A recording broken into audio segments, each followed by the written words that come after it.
Thank you so much for joining me. My name is Carol and my channel is called Just Kepp Blooming.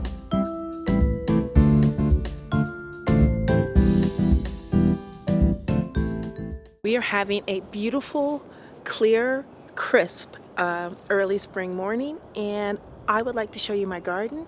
There's not a lot growing, so what we're going to do is just kind of look at the structures and dreamcast some of the ideas that I have going on. So as things start filling in and growing in, and this garden comes to life for its spring and summer, you'll know where these humble beginnings came through. Let's go look at the garden. All right, let's run through our garden stats here. We live in Columbus, Ohio. That's zone 6B. Our last frost date falls between April 27th and May 5th, and our first frost date between October 9th and October 18th. That gives us a growing season for spring and summer of about 170 days. Our garden started about 5 years ago when we added these 7 raised beds to our backyard. They are about 3 by 6 and about 10 inches high. We used a treated lumber, I believe it was pine. Each year, after we started our initial garden, we've added beds. So here in 2025, we are now up to 15 raised beds made out of pine, but we do have a variety of different types of growing spaces.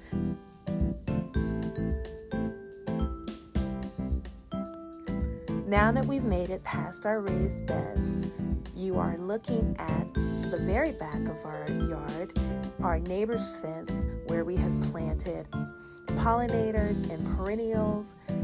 This garden leads right up to our greenhouse. Once you make the journey past the white pine, you end up on the other side of our yard where you see the rest of our raised beds as well as some of our other garden spaces, and I can't wait to tell you about them.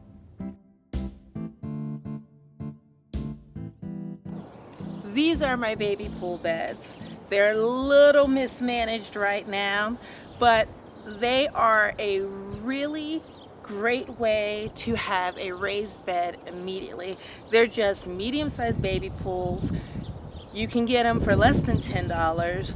You can fill them up with potting soil that you would use like for a container garden, because even though this is huge, this is still a container garden.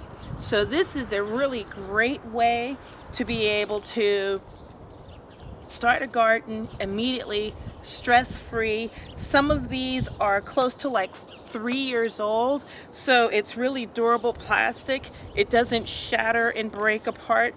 Just cover it in the wintertime or don't. I have onions and garlic growing in them right now. I was using some of them for a little bit of a compost project. I'm gonna clean it up and mound them out. Probably do beans and squash, or maybe even do my pumpkins, so it's a nice, because they need a lot of space. But you'll see this kind of transform over the season. If you've ever used one of these, let me know how it worked out for you.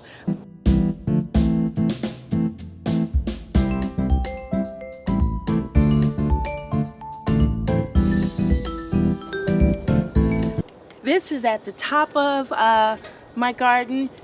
These are some of my last beds. I usually use these for tomatoes, cucumbers, eggplants. I switch it all out, but they do great tomatoes and a lot of my peppers over here.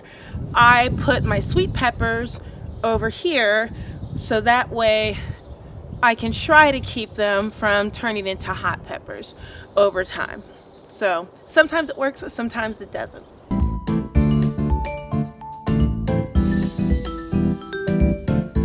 This is my blueberry chamomile garden. I put this in probably about 3 years ago when we built these beds. It has a lot of fennel in it, so I gotta make sure that I'm getting that out of there.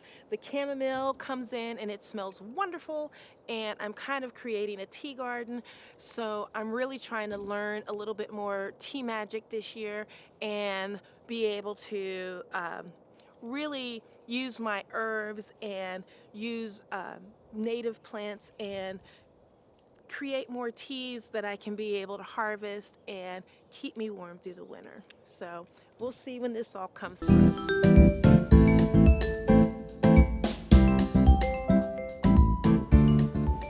This is my V-Grow. This was a gift from my mom probably about 3 years ago. It makes growing so easy.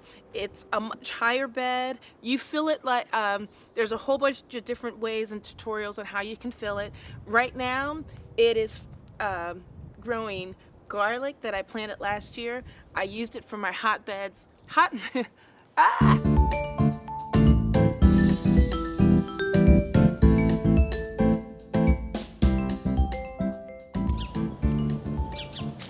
This is my strawberry bed.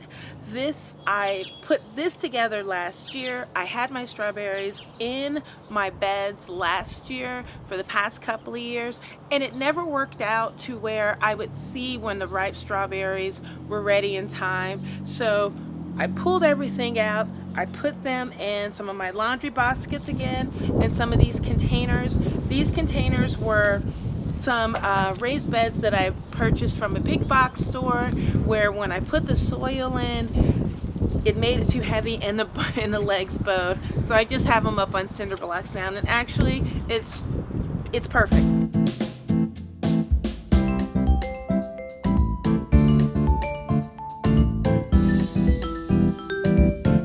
Alright, so you've seen everything that I'm working with.